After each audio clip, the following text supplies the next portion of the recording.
realidad ng buhay, wala pong ganon. Amen? Na tinanim mo ngayon, bukas gusto mo meron ng bunga. Or next week, gusto mo meron ka ng ma-harvest. Wala pong ganon, mga kapatid. It takes time. Amen?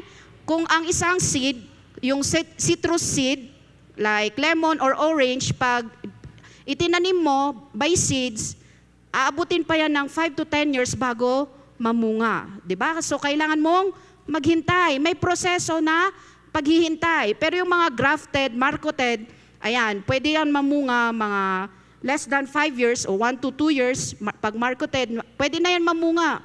Yung grafted, yan, mabilis lang yan, mamumunga rin yan kaagad. Pero pag seeds, ayan, maghihintay ka pa rin. Pero in a way, there is still a process of waiting. Amen? Amen. So sabi nga sa ating lesson ngayon is growing through God's process.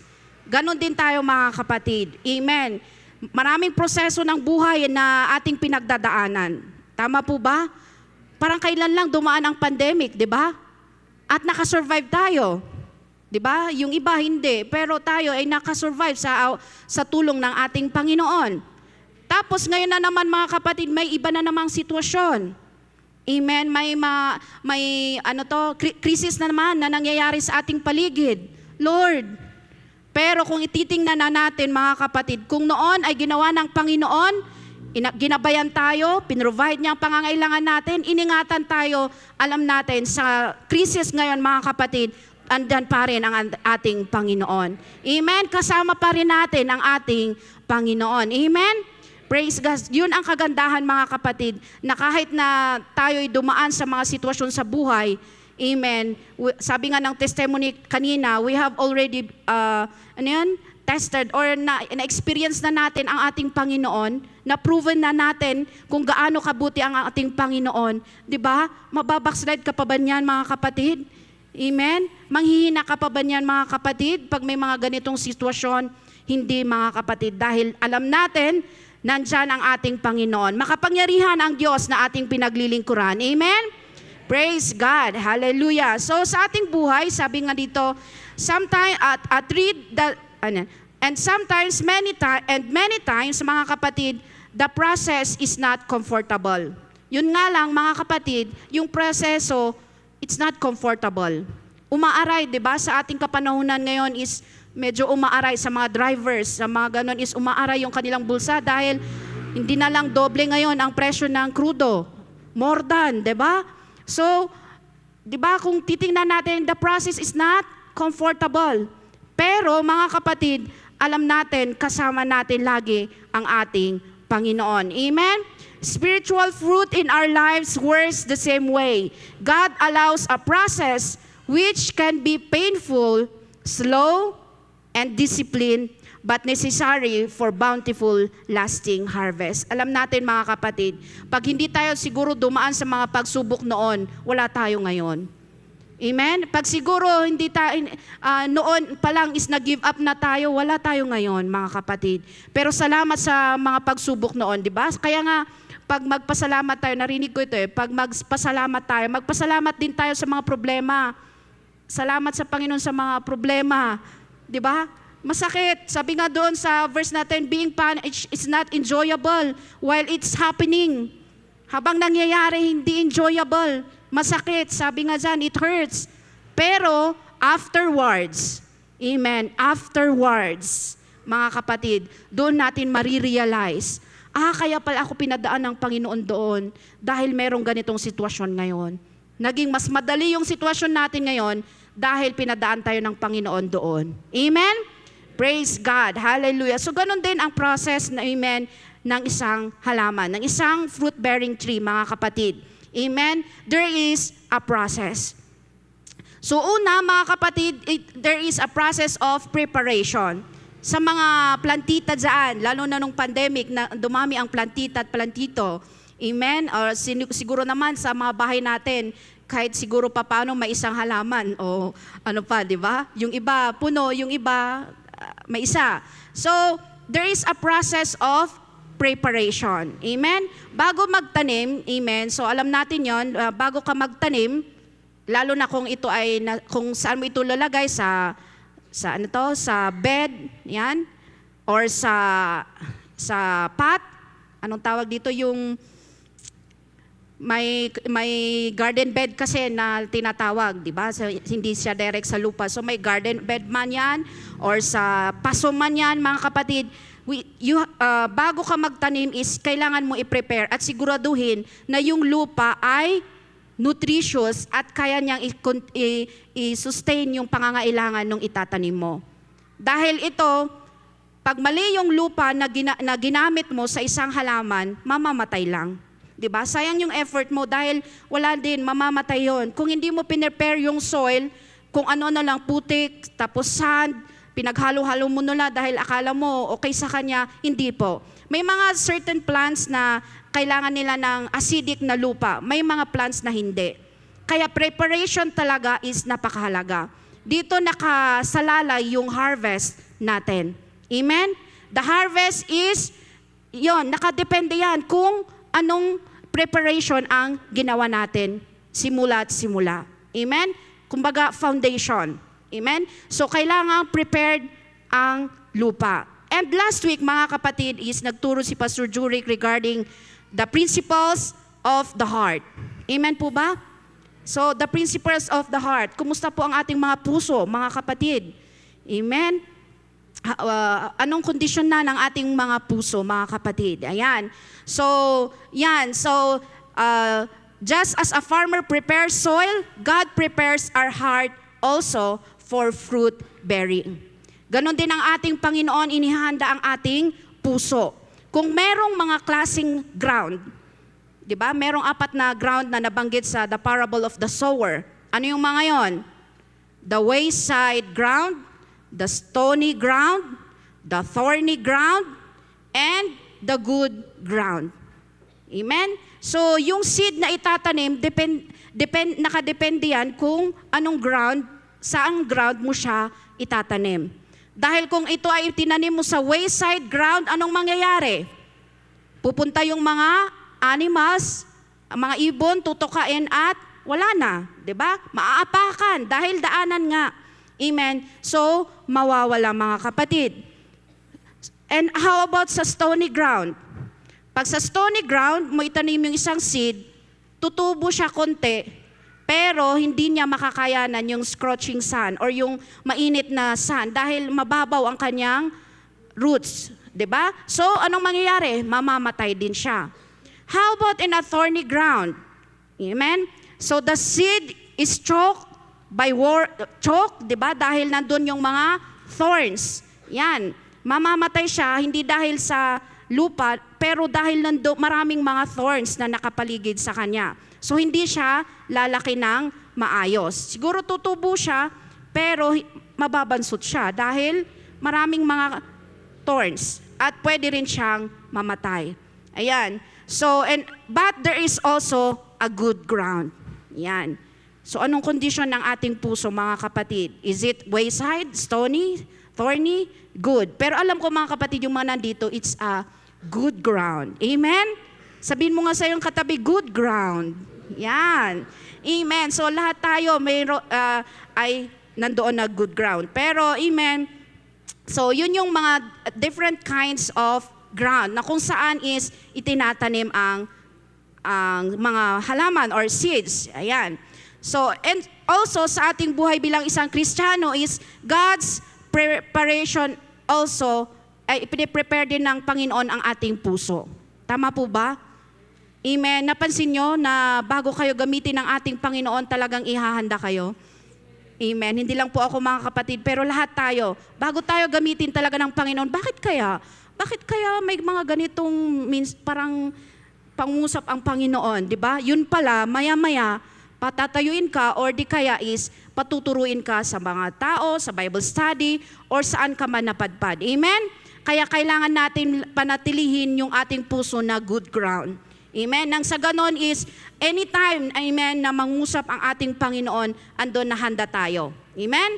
Prepared tayo, mga kapatid. So God's preparation involves trial to loosen pride. Kaya nga minsan, mga kapatid, dumadaan tayo sa mga sitwasyon nang sa ganon, tulungan tayo, amen, ng trials to loosen our prides. Amen? Corrections to remove rebellion. Amen? And prayer and word to nourish the heart. Amen? Yun ang mga preparation ng sa atin. Amen? Ng ating Panginoon. Praise God. So, kaya nga kung titingnan natin, sabi ko nga kanina, preparing the soil, amen, is very crucial sa isang tanim. Nang sa ganon is magkaroon ng harvest. At ganon din sa ating buhay. Yung ating puso, amen? Sabi nga doon sa lesson last week, we must guard our heart. Kailangan nating bantayan ang ating puso, mga kapatid. Nang sa ganon, amen, ay patuloy na tumubo ang salita ng ating Panginoon. Amen? The seed of the word ay nandoon na patuloy na makikita sa ating buhay. Amen? At hindi lang makikita, mamumunga ito sa ating buhay. Praise God. Next is planting.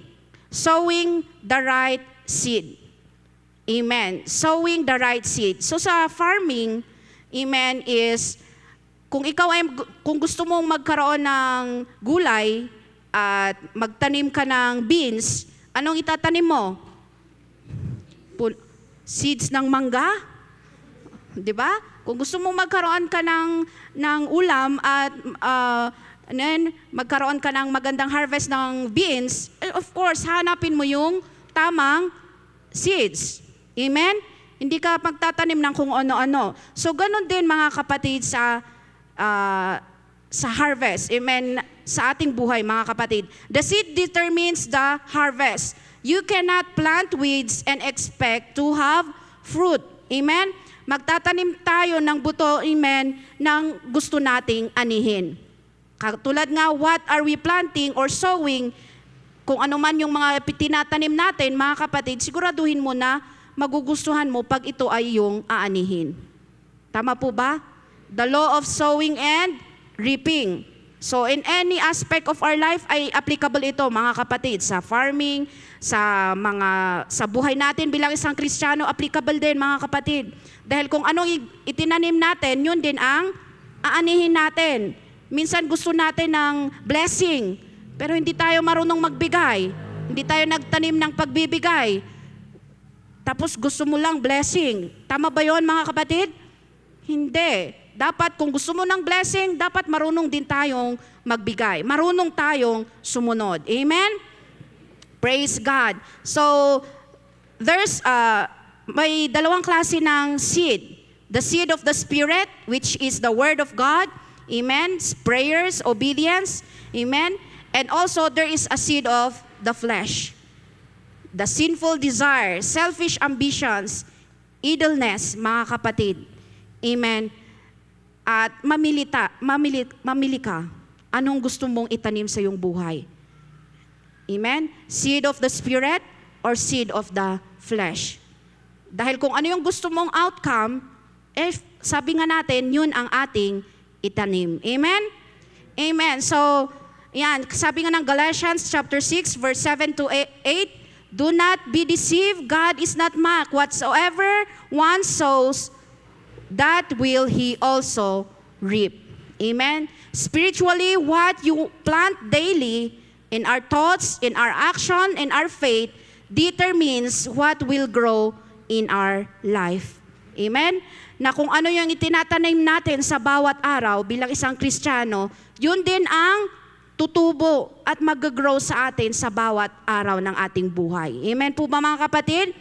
Amen. Just like a tiny seeds. Kaya nga, mga kapatid, wag nating baliwalain yung mga maliliit na bagay na akala natin, maliit na bagay lang ito na gagawin ko sa church, di ba? Just like a tiny seed seems insignificant, our small acts of obedience, yung pagiging faithful natin sa panalangin, yung pagiging kind natin, yung pananampalataya natin sa ating Panginoon, may feel small and unnoticed. But God's process, amen, His discipline, His guidance and timing nourishes this seed, and over time, they grow into a bountiful fruit in our life. Amen? Kaya may nakakakita man sa atin o wala, gumawa tayo para sa kapurihan ng ating Panginoon. Maliit na bagay man yan, mga kapatid, pagpulot lang nga lang ng basura, or di kaya pag-flush dyan sa CR, or paglinis, mga maliliit feeling natin maliliit na bagay, mga kapatid. Pero, amen, kung ang Diyos ang magpala, amen, sa mga gating bagay na yung ating ginagawa, we will surely be having a good harvest. Katulad ng isang mustard seed. Di ba? Ang isang mustard seed, napakaliit niya. Ganon lang siya kaliit. Amen. Pero pag lumaki siya na puno, akala ko kasi noon, ang alam kong mustard, yung mustasa, yung ulam, yung inuulam natin, di ba? Yung paborito namin, di ba, Brother Ramon? Ulam sa kitchen. Yan, mustasa. Akala ko noon is yun lang yung mustard. Pero yun pala, ang mustard na tinatawag is isang napakalaking puno. Di ba? Napakaliit ng kanyang simula, pero lumaki siya. Amen? At mas malaki pa siya kaysa sa mga dati ay mas malaki sa kanya. Amen? So, ganun din sa ating buhay, mga kapatid, bilang isang Kristiyano. Huwag nating maliitin yung pag-attend natin sa gawain ng Panginoon. Yung pagbibigay natin. Amen? Yung paggawa natin, yung pagbabahagi natin ng salita ng Panginoon. Amen? Yung pag-memorize natin ng kanyang salita. Yung panalangin natin, mga kapatid. Amen? May nakakakita man o wala, mga kapatid, alam yan ng ating Panginoon. At magugulat ka na lang, yun nga, sabi ni Christina, surprise, sinurprise nga siya, tapos, di ba? Na-surprise nga, di ba? So, surpresahin tayo ng ating Panginoon at andoon may pagpapala, may bunga, mga kapatid. Amen? At syempre, pag may bunga ay, there is a harvest. Amen? At anong nangyayari pag harvest? Masaya, di ba? Pag harvest time, masaya. Yan, mamaya makita natin yan. So, So in application in our lives, mga kapatid, let's keep planting seeds. Never despise small steps of faith. They are not wasted, mga kapatid. Amen? Trust God's timing. Growth may seem slow, but His process produces lasting result. Parang ang bagal, bakit parang nauna ako naglingkod, pero bakit parang nauna siyang, di ba? Parang feeling natin, sila lang lumalago, tayo hindi. No, just trust God's timing, mga kapatid. Amen? Expect fruitfulness. At pag nagtanim tayo, we have to expect na mayroong tayong aanihin. Hindi yung nagtanim ka, meron kaya akong aanihin? Nagtanim ka pa, di ba? So if we plant something, amen, if we plant seed, of course we expect fruitfulness. Ganon din sa ating buhay, amen? The seed you faithfully planted today will blossom into blessing for you and for others. At yun ang maganda, mga kapatid. Dahil minsan, di ba, yung seed na itinanim natin, kahit iisa lang yan, pag lumaki yan, di ba, mas marami. Katulad ng mais, isa lang naman ang tinanim mo, isa lang naman tumubo. Pero nung lumaki, dumami, di ba? So hindi lang ikaw ang makikinabang, pero mga tao na nakapaligid sa'yo. Amen? Amen. So if you feel your effort are small or unnoticed, continue sowing seeds of faith, prayer, and love. God is faithful to bring them to full bloom. Amen? Na ang ating Panginoon, amen, He is faithful and just, amen, na magbigay ng reward sa kanyang anak. Amen? Sa iyong faithfulness, sa iyong ginagawa para sa ating Panginoon. Praise God. So that is planting seeds. Next process is, of course, pag itinanim mo na, anong gagawin mo? Okay, itinanim kita, bahala ka na dyan. Lumaki ka. Diba? Ganun ba yun, mga kapatid?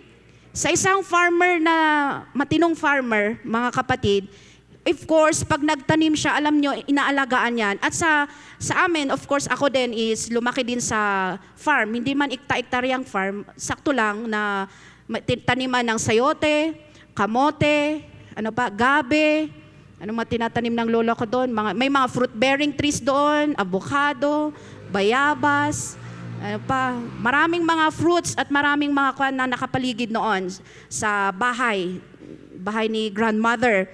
So, nakikita ko yung ganitong proseso. And of course, si Lola, pag pupunta siya nagtanim doon ng kamote, hindi niya papabayaan yun. Umagang-umaga pa lang pupunta siya at syempre titingnan at didiligan. Diba? So, ganun din lalo na ang farmers. Ang tatay ko rin is farmer. Dati is gulay yung kanyang tinatanim, pero nung lumaon is naging mga ornamental plants. So, same pa rin ang pag-aalaga. Hindi yung nagtanim ka at papabayaan mo. Umagang-umaga, hindi pa nakasikat ang araw. Ang mga farmers, nandun na sila sa garden. Anong ginagawa nila? Ayun, kinukumusta yung mga halaman. Dinidiligan ang mga halaman. Amen? So, ganun ang mga farmers. Talagang tiyagaan nila na pinupuntahan at dinidiligan. Pag may nakita silang mga hindi maganda, like weeds, o may kailangan nilang bakuran, babakuran nila, gagawin nila ang lahat para sa ganon is maprotektahan yung kanilang pananim. Amen? Cultivating, di ba? And caring and pruning, mga kapatid. Praise God. So, sabi nga sa John chapter 15, yan, I am the vine, you are the branches. Ayan. I am the vine and my Father is the vine dresser.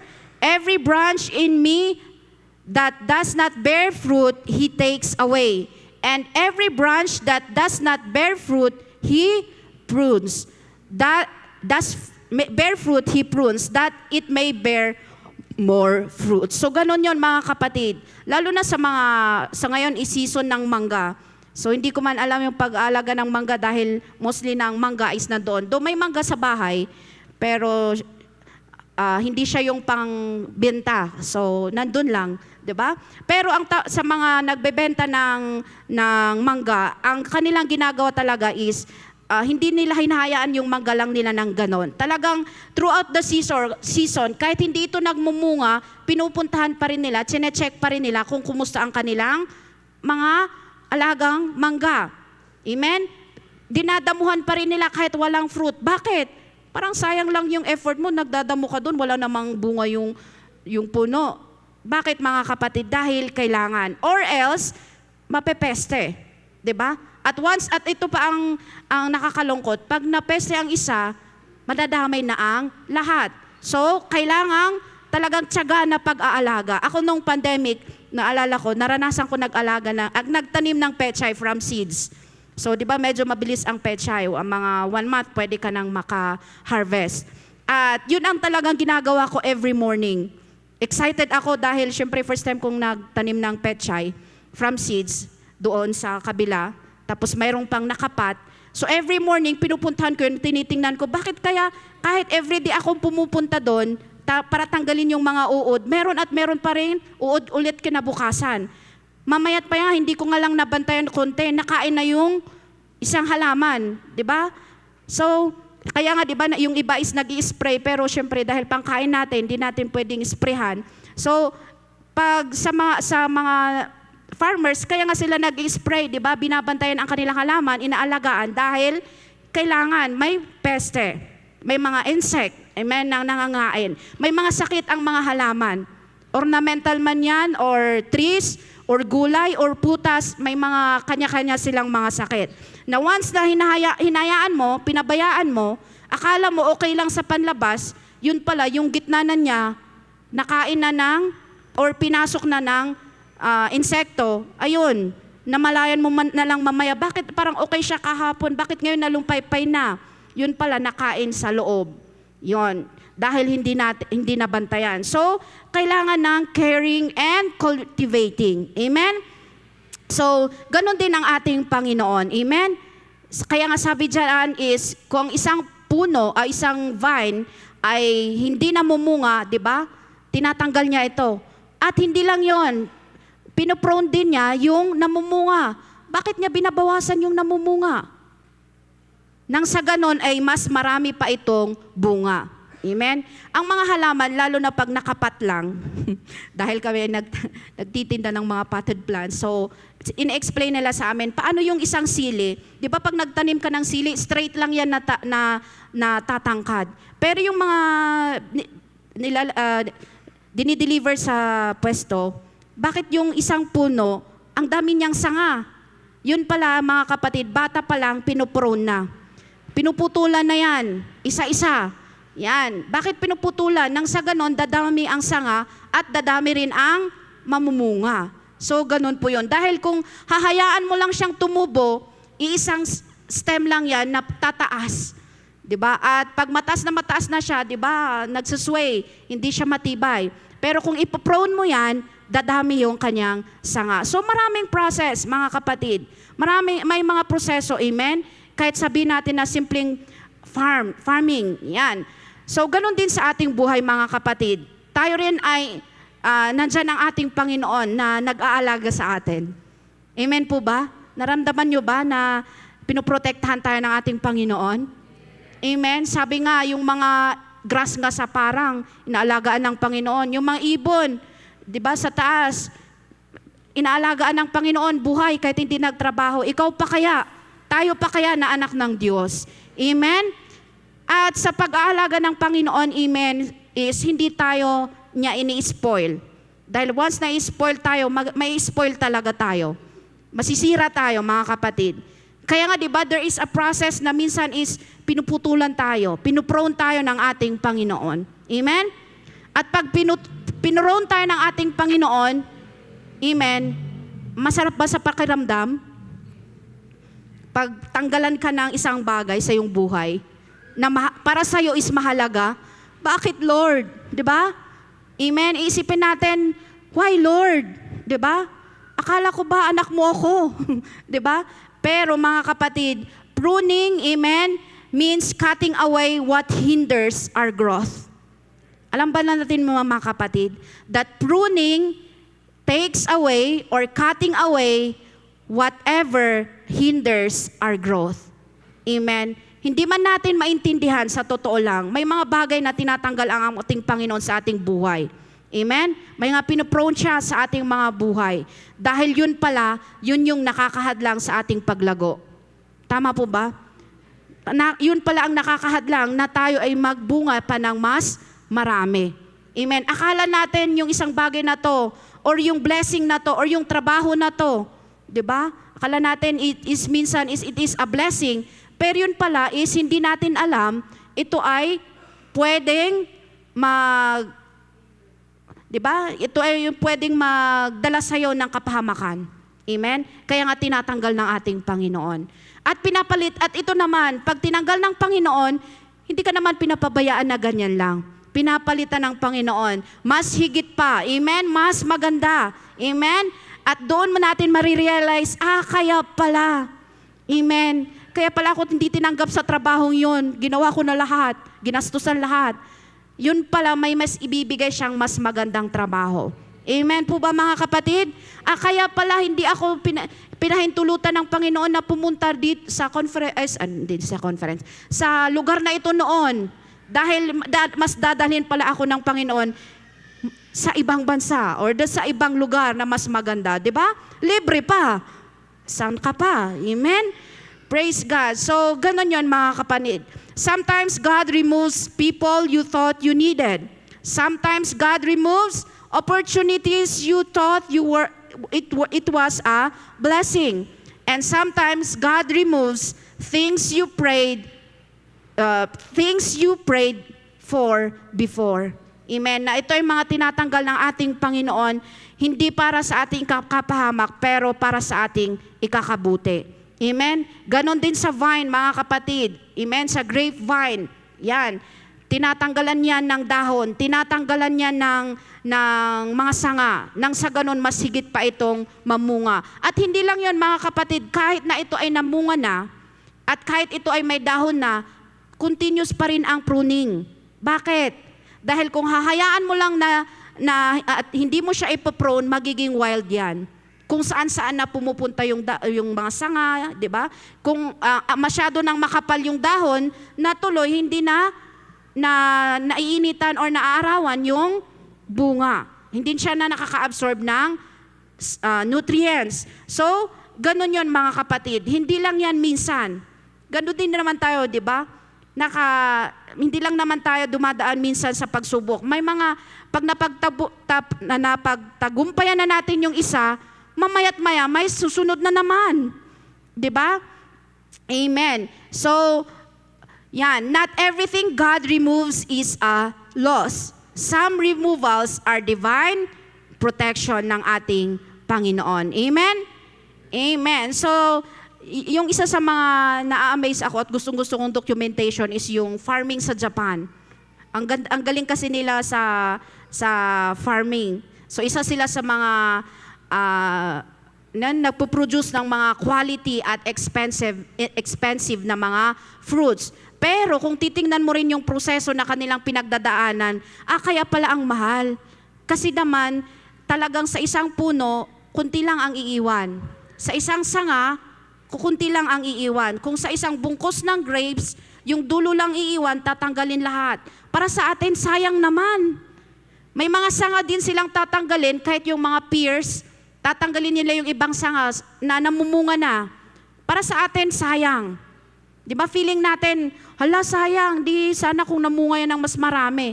Pero yun pala is, dahil para nang sa ganun yung nutrients, mag-focus lang doon sa kanilang mga iiwan. At alam nyo mga kapatid, yung lasa, yung quality, di ba, nung naiwan, yung talagang inalagaan nila is very sweet.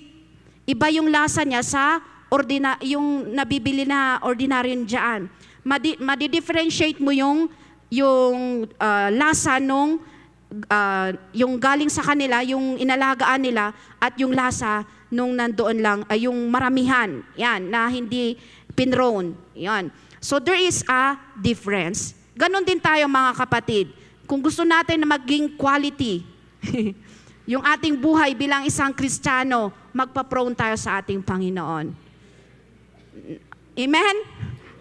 Amen. Pero hindi madali. Sabi nga natin, it is not enjoyable, it's not comfortable. Pero doon natin makikita, amen, na mas higit tayong pagpalain ng Panginoon kung marunong tayong magpakumbaba, magpasubmit at sumunod sa kanyang salita. Amen? Praise God. So God cuts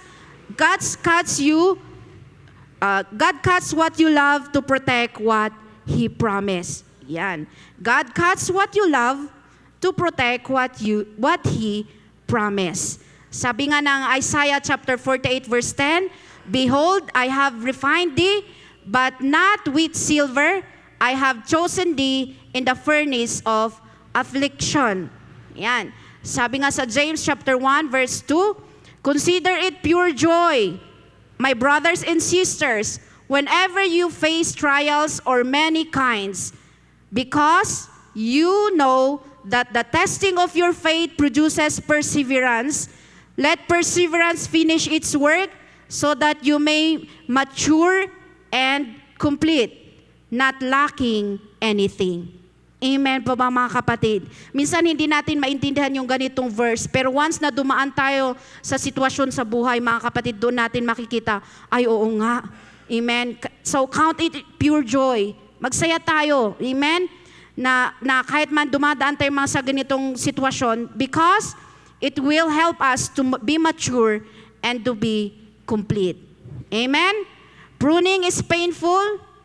So yung pagkikare, mga kapatid, it takes a lot of effort and time, but it is a proof that God is not finished with us yet.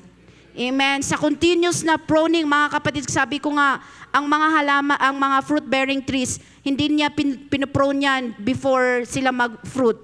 Kahit na ongoing ang kanilang fruiting season, pinoprone pa rin yan. Amen. Continuous pa rin ang care, mga kapatid. Ibig sabihin nun, mga kapatid, dahil hindi pa tapos ang harvest. So, kailangan pa nilang ng care. So, ganun din tayo mga kapatid. God is not finished with us yet. Amen? Kaya dumadaan tayo sa mga sitwasyon sa buhay na ito. Amen? And God is not finished with us yet. Sabihin mo nga sa katabi mo, God is not finished with you yet. Huwag kang malungkot, hindi pa tapos ang Diyos. Amen? Praise God. So isipin natin, dumadaan man tayo sa sitwasyon, it is God's way, my purpose. Amen? Every pain that we go through, there is a purpose. Amen? Every situation that we go through, there is a purpose. Amen? Di man natin maintindihan, but there is always a purpose. Amen? And next is fruiting. Yan. So ang ebidensya na yung tinanim mo ay lumago is meron na siyang bunga. Dahil delikado, yung nagtanim ka, inalagaan mo ng ilalagaan, tapos hindi na mumunga. Anong gagawin mo? Ay naku, walang silbi to. Anong gagawin mo? Putulin ko na lang. Sayang yung abono, sayang yung space mo. Taniman ko ng iba. Di ba? Ganon ang ginagawa ng mga farmers. Hindi nila hinahayaan, di ba? May parable sa Bible na nakita ko yon na sabi nga ng may-ari ng farm is, hindi siya namumunga. Sabi ng master, itong halaman na to, hindi siya namumunga. Anong gagawin natin? Putulin mo na, palitan. Sabi niya, bigyan mo pa ako ng 1 taon. Pag hindi na talaga siya namunga, sige, tatanggalin ko. Diba? Ganon yon. So ang isang halamang hindi namumunga, na dapat mamunga, ay itinatapon. Amen? So ganon din, diba, ang ating Panginoon, kung maalala nyo nung pumunta siya palabas sila ng Jerusalem, yon, at may dinaanan silang fig tree. That time, hindi na nga naman season ng fig tree, pero ang mga fig tree that time is kahit papaano, meron na siyang paisa-isang bunga. Di ba ang mga fruits, hindi man siya full ang kanyang fruit, pero bago pa siya maging full, meron pa siyang mga paunang bunga. So yun yung tinitingnan, di ba? Gutom na gutom sina Jesus, ang kanyang disciples. Dumaan sila, punong-puno ng dahon, pero walang bunga. Di ba? Anong ginawa ng ating Panginoon? Kinurse niya ang fig tree na to. At nung dinaanan nila ulit kinabukasan, tuyo na yung fig tree na to. Di ba? So ganun ang nangyayari sa isang halaman na hindi niya ginagampanan ang kanyang purpose. Di ba? Na dapat mamulaklak, pero hindi na mamulaklak. Di ba? Ilang pataba na ang nilagay mo, ilan ng effort ang ginawa mo, ilan ng dilig ang ginawa mo, pero wala pa rin. So anong gagawin mo? Ay di bunutin na lang, palitan ng iba, 'di ba? So sa ating buhay bilang isang Kristiyano, ganun din mga kapatid. Nawa makita sa atin ang bunga. Amen? Kaya nga kanina, kung ano yung seeds na ating itinanim, yun din yung aanihin natin. Kaya kung ang tinanim natin sa ating buhay ay seed of the Spirit, mag-harvest tayo ng fruit of the Spirit. Diba? Kasi nga, diba, may fruit. Ang fruit, hindi naman siya magsisimula na fruit agad. Kailangan mo na siyang dadaan sa proseso. Diba? May seeds siya bago siya maging fruit. So, ganun yon mga kapatid. So, kung itinanim natin sa ating buhay is the seed of the Spirit, nawa makita sa atin mga kapatid yung fruit of the Spirit. What is the fruit of the Spirit? Love, joy, peace, yan, long-suffering, gentleness, goodness, faith, meekness, temperance. Amen. Ang tanong, mga kapatid, anong bunga ang meron ka ngayon? Doon sa fruit of the Spirit, mga kapatid na yan. Amen. Una, mga kapatid, nabanggit doon, love. Love. Love, baka naman sa love pa lang, di ba? Love your enemy. Ay, hindi pwede. Di ba? Doon pa lang, test, di ba? Kaya kung titingnan natin, bakit dumadaan sa proseso, di ba? Yung bago maging bunga is dadaan mo na sa preparation, cultivating, caring, dahil, di ba? Kailangang makikita yung bunga. Ganon din sa ating buhay, mga kapatid. Kaya nga dumadaan tayo sa planting season, cultivating, pruning, amen, nang sa ganon, makita yung bunga sa ating buhay. Amen? At ang bunga na to, mga kapatid, ay bunga ng Espiritu, that love. Mahal mo ba yung katabi mo, mga kapatid? Amen? Ano pa? The joy. Meron pa kababang kagalakan kahit mataas ang krudo, kahit mataas na ang mga paninda. Do you still have joy? Do you still have peace? Amen? Do you still have peace in your life kahit na nagkakagulo at nagkakagera na ang mundo? Diba? Amen? So, that is fruiting. Amen? So, it is evidence of our spiritual growth, mga kapatid. Fruit is visible. Dapat makita yung bunga. Diba kahit sa puno naman, kitang-kita naman talaga yung bunga, 'di ba?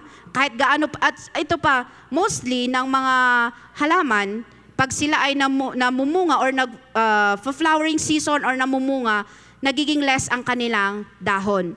Kaya nga kung titingnan natin, mas nakikita na yung mga bunga kaysa yung dahon. So pag hindi nila fruiting season, malago yung kanilang leaves. Pero pag fruiting season, ayun, numinipis yung kanilang leaves. Ganon ang karakteristik ng halaman. So nawa ganon din tayo mga kapatid. Makikita. Kasi ang bunga mga kapatid is nakikita. Amen? Hindi bungang araw yan mga kapatid.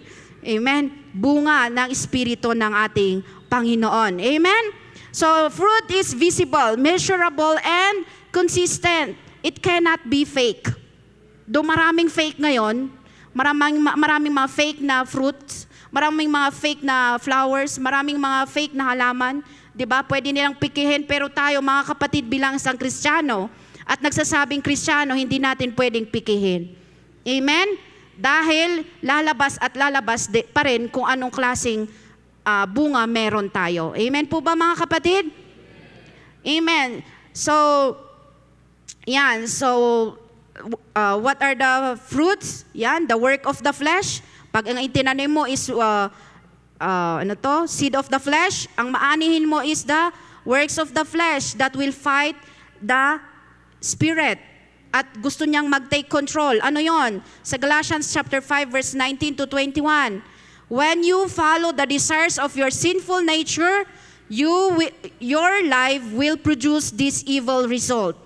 Yan. Sexual immorality, impure thoughts, eagerness for lust, pleasure, idolatry, participation in demonic activities, hostility, quarreling, jealousy, outbursts of anger, selfish ambition, division, the feeling that everyone is wrong except those in your own little group, envy, drunkenness, wild parties, and other kinds of sin. Let me tell you again, as I have before, that anyone living that sort of life will not inherit the kingdom of God. Amen? Kung gusto natin pumunta sa kaharian ng Diyos, sa langit na inihanda ng ating Panginoon, we must not do these things. Amen? Dahil nagkakaroon ng tug of war, sa totoo lang, kahit na matagal na tayong Kristiyanos. Amen? Matagal na tayo, pero nagkakaroon pa rin minsan ng tug of war.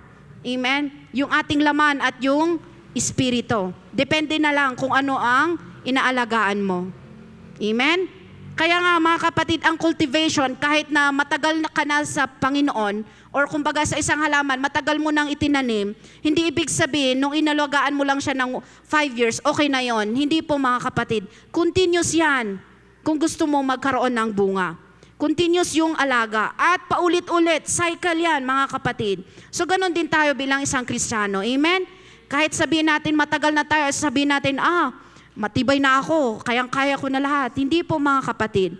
Dadaan pa rin tayo sa kahinaan. Amen? May flesh na lumalaban. Anong gagawin natin? Amen? Magpakontrol tayo sa banal na espiritu ng ating Panginoon. Amen? Dahil sa totoo lang sa sarili natin, we cannot do it. Amen? But with God, amen, everything is possible. Amen? Praise God. At ganun din, if we planted the seed of the Spirit, we will reap the fruit of the Spirit. Amen? The love, joy, peace, patience, kindness, goodness, faithfulness, gentleness, and self-control. Here there is no conflict with the law. Those who belong to Christ Jesus have nailed the passion and desire of their sinful nature to His cross and crucified them there.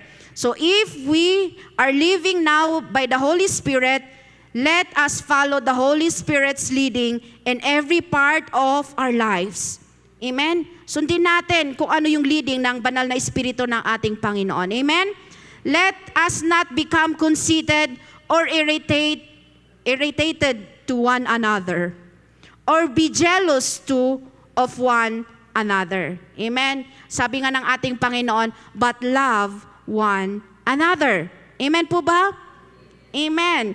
Praise God. When the Spirit of God works in in the heart of men and women, the fruit of the Spirit is produced. At hindi natin ito namamalayan. At minsan hindi natin nakikita. Sinong nakakakita? Yung mga taong nakapaligid sa atin na silang mismo magsasabi, ay, you are so patient. Yan. Grabe ka. Grabe yung patience mo. Pero alam mo sa sarili mo, noon hindi ko kayang i-control ang aking temperament. Pero makikita yan ng ibang tao. Dahil sa banal na Espiritu ng Panginoon. Dahil sa fruit of the Spirit, amen, na nakikita sa ating buhay. Amen? If there is a good fruit, there will be a bountiful harvest. Amen? Sa buhay natin mga kapatid, if there is a good fruit, if there is a good fruit, there will be a bountiful harvest. Sabi nga ng Psalms 1:3, He shall be like a tree planted by rivers of water, and whatsoever he does shall prosper. At kung ano man ang gagawin niya it will surely be prosperous. Amen? And lastly, mga kapatid, eto na, pag nagkaroon ng fruiting season, pag nagkaroon na ng fruits ang isang halaman, there is a harvest. Pero ang harvest, hindi yan basta-basta. Hindi dahil may nakikita ka ng bumilog na yung mangga, kukunin mo na agad. Hindi, mga kapatid, there is a timing and season. Amen? God's harvest, kung titingnan natin kagaya ng Ecclesiastes chapter 3, to everything there is a season. May season of harvest, pero kailangang maghintay. Amen? Dahil kung i-harvest mo, example, patatas, carrots, vegetable, i-harvest mo na maaga, sayang, imbis na lalaki pa siya, hindi na siya lumaki. 'Di ba? Ang mangga, hinarvest na agad, ang sarap ilagay sa bagoong, di ba? Kaya hinarvest agad. Yan, hindi na lumaki. Kinain na agad, kawawa naman yung mangga, sabi nila. Di ba? Pero kung hahayaan mo yan na lumaki, lalaki pa yan. Mahihinog pa yan. At malalasahan mo yung sweetness ng kanyang bunga. Di ba? Pag kahit anong halaman, di ba? Kahit anong fruit-bearing trees, pag harvest mo ng maaga, di ba, mapakla, mapait, o ano pa man. Pero kung i-harvest mo sa tamang panahon, matamis, malalasahan mo yung kanyang tunay na lasa. Pero pag papabayaan mo naman, ay wala na, masisira na, di ba? So, ganun yon mga kapatid. So, harvest time, kahit naman sa ang lugar, mga kapatid, pag harvest time, masaya ang lahat. Di ba? Nagkakaroon sa Bible times nga, meron silang feast. Di ba? Feast dahil, feast of harvest. Dahil bountiful yung kanilang harvest at magpapasalamat sila sa Panginoon. Kahit dito sa Benguet, kaya pala kako, bakit maraming mga sayaw, may mga sayaw-sayaw na kung ano-ano, yun pala, may sayaw din pala pag nag-harvest sila. So, merong steps silang sinusunod pag harvest time. Ibig sabihin, they are being joyful, nagpapasalamat sila sa Diyos nila dahil sa harvest. So, Kristiyano man o hindi, di ba, nagsasaya during harvest. Meron lang isang taong malungkot kamakailan lang. Alam niyo kung sino? Taga-Bugyas. Di ba? Alam mo yung parang ako pag inalagaan niya, umaga, actually, madaling araw pa yan, pumupunta sa garden para magdilig. Ganon ang kanilang ginagawa. Kasi pag maarawan, sabi ng mga farmers, pag maarawan na kasi yung dew doon sa dahon, pwedeng masira ito. So, kailangan, bago pa sumikat ang araw, talagang madiligan na nila yung mga halaman. Yan. So, nagtanim siya, nagpuhunan siya, di ba? Nag-effort siya, nagtawag siya ng mga magtanggal ng damo, binayaran niya, ano pa? Iniisip niya, yes, baka makatsamba. At pag harvest ko ito pananim ko yun, mayroon na akong gagamitin. Yun ang siguro ang iniisip ng farmer na to. Pero sa nakakalungkot na bagay, kung nakita nyo sa news, ninakaw. Di ba grabe? Hindi lang 1 kilo. Hindi lang 40 kilos. Ilan yun? Sabi nga is 400 kilos. Grabe ka ako. Grabe. So siguro yung farmer na ngayon is sobrang lungkot, di ba? So ganun din ang mangyayari, amen, sa isang kaya nga yung sa atin bilang isang Kristiyano, kailangan lagi na tayong magbantay. Akala mo magandang harvest mo sa buhay mo, yun pala, ninakaw. Dahil hindi ka nagbantay. Hindi tayo nag-ingat.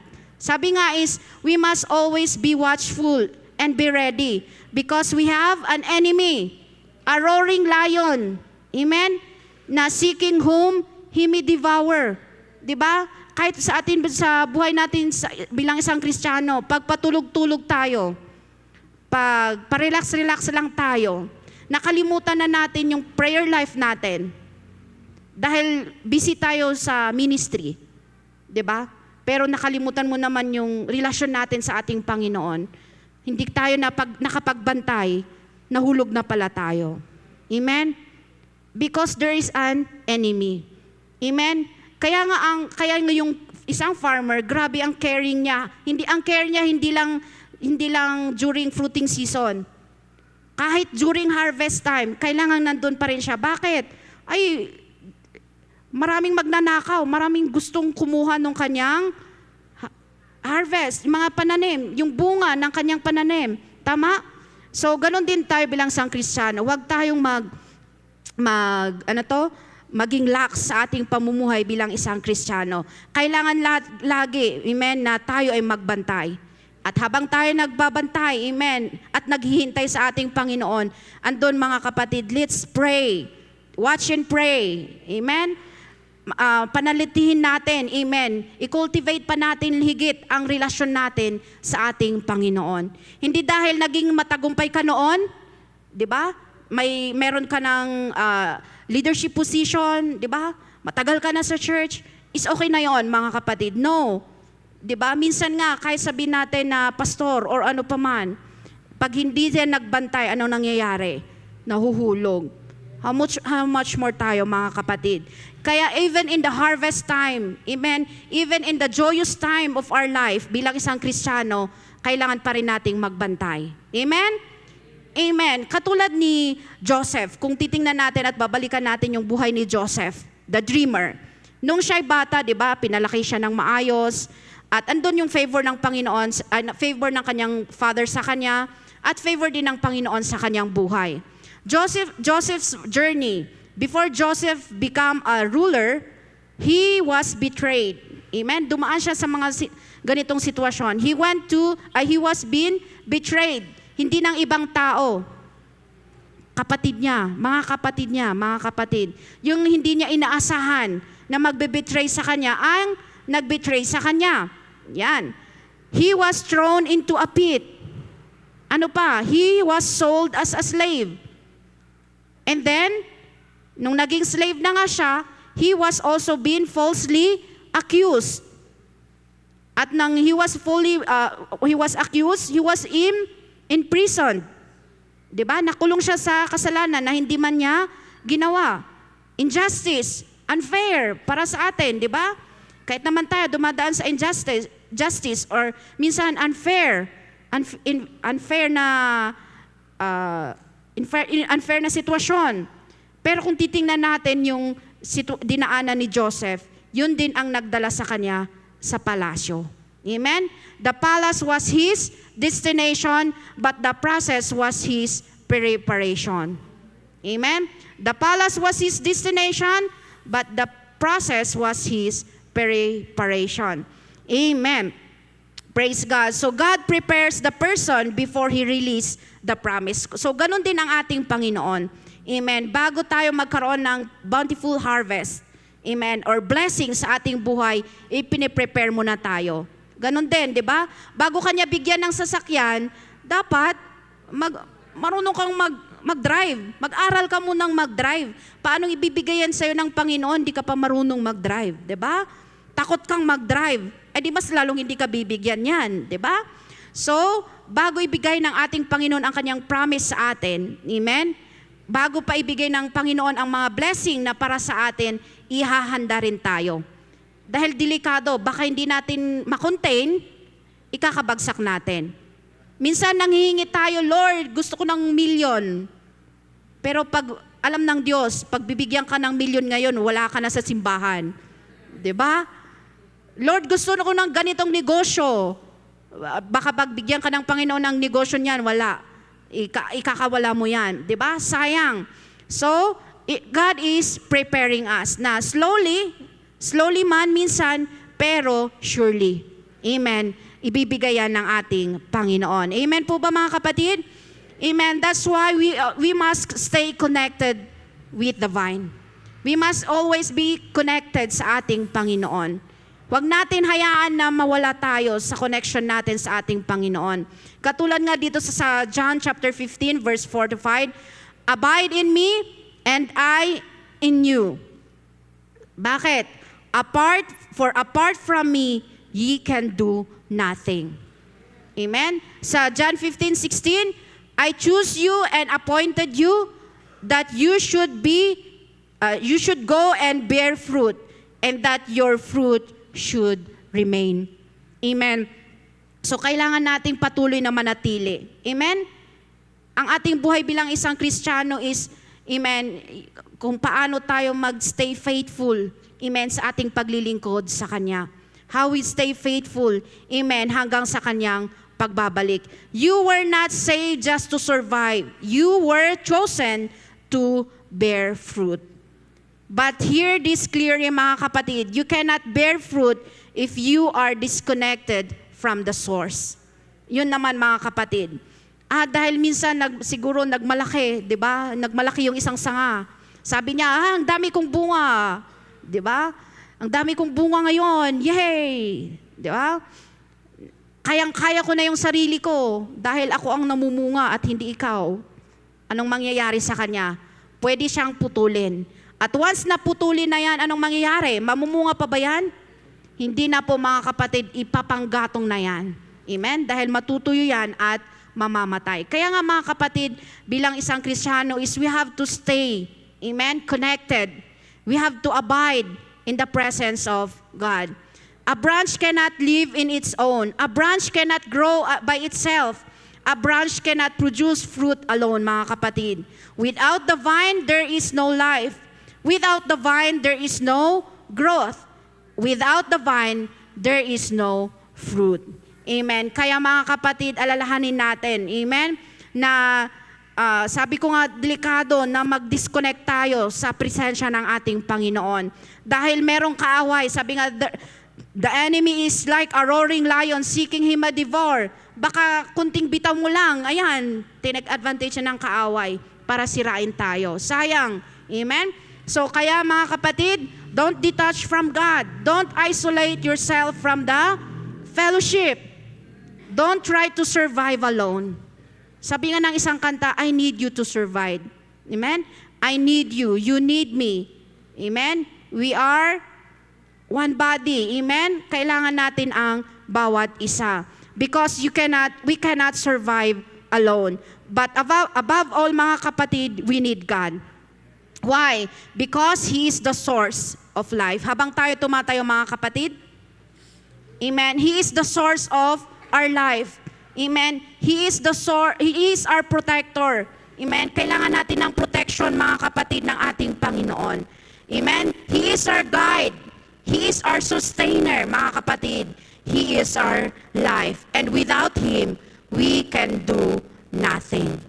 Amen. So whatever stage we are in mga kapatid, anuman stage natin sa buhay or sitwasyon natin ngayon mga kapatid, whatever season you are right now, siguro ang ilan is in the preparation, amen, grow in humility. Ang ilan is in the planting season of life, grow in faithfulness. Amen. In waiting mga kapatid, grow in patience. And pruning season, grow in surrender, mga kapatid. Huwag nating labanan o ang kalooban ng ating Panginoon. I-surrender natin ang ating kalooban sa Kanya. Amen? In harvest time, grow in gratitude. Magpasalamat tayo mga kapatid. May mga pagpapalang dumarating sa ating buhay. Grow in gratitude. Pasalamatan natin ang ating Panginoon. So in every process, mga kapatid, that we are in, we have to grow. Amen? Don't waste your season. Grow in every process. Even it hurts, mga kapatid, kahit minsan masakit.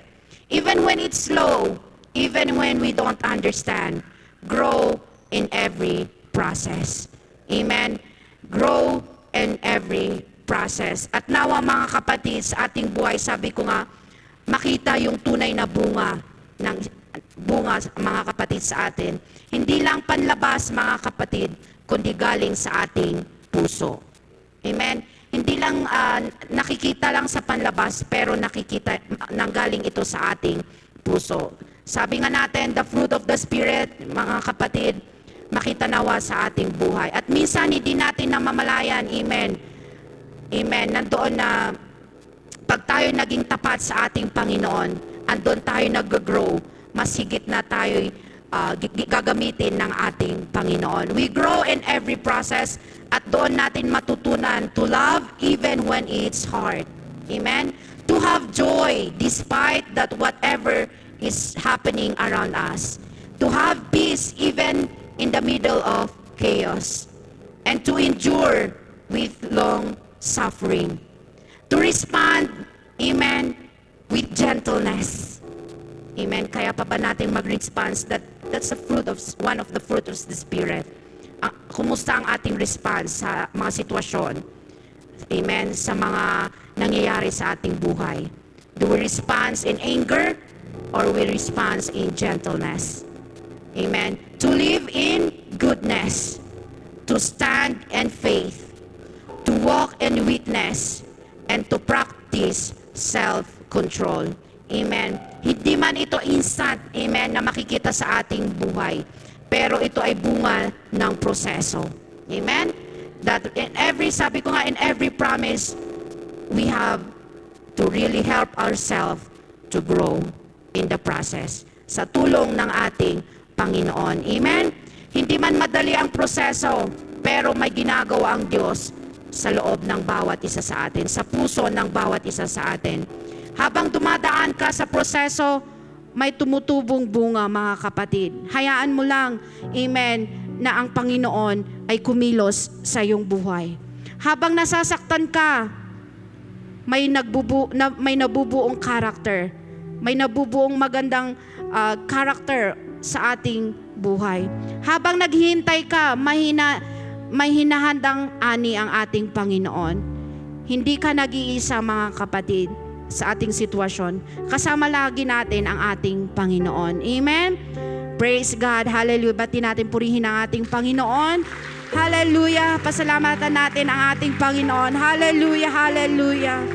Hallelujah. Asamin natin, mga kapatid. At kung sa tingin natin, may mga part ng ating buhay, amen, na napabayaan natin ang ating relasyon sa Panginoon, amen, balik lang tayo sa Kanya. Amen. He is just there, mga kapatid. Andyan lang siya. He is just a prayer away. Sabi nga ng isang awit.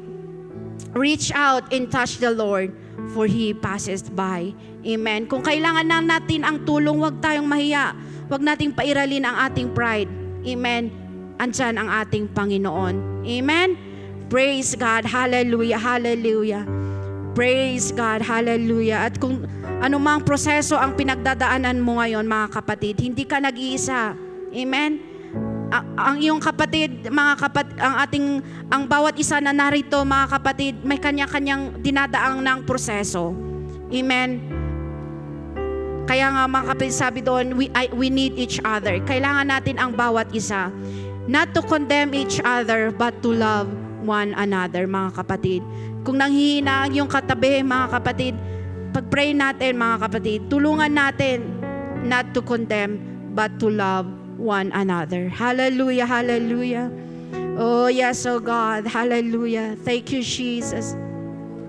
Glory to your name, glory to your name. Hallelujah, hallelujah, hallelujah. Tulungan mo, Panginoon, ang bawat isa sa amin, Panginoon. Oh God, hallelujah. Hallelujah. Minsan kami nakakalimot, Panginoon. Hallelujah. Minsan, O Lord, hallelujah, kami, O God, ay nadadala sa mga victories, hallelujah, sa aming buhay at nakalimutan namin ang patuloy na lumapit sa iyo, Diyos. Patawarin mo kami, O Diyos, O God, at tulungan pa, Panginoon, patuloy na lumago. Hallelujah. Sa bawat proseso ng buhay na aming pinagdadaanan, sa bawat sitwasyon ng aming buhay, Lord God. Hallelujah. Help us to grow more, O God. Hallelujah.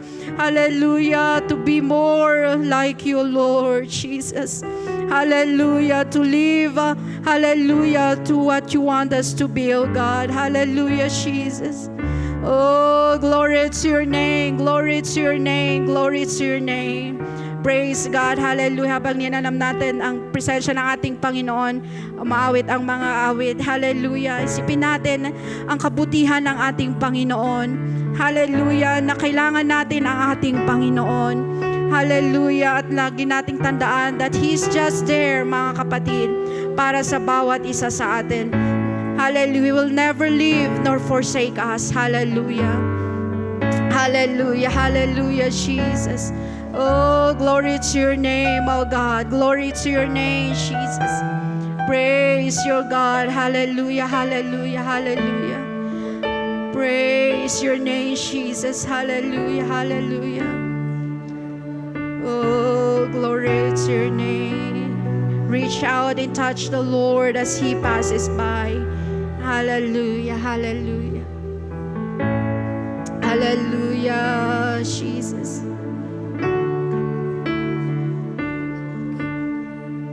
Hallelujah, Jesus. Oh, yes, oh God. Hallelujah. We need you more each day, oh Lord. Hallelujah. I long for you more each day, oh God, Jesus. Hallelujah.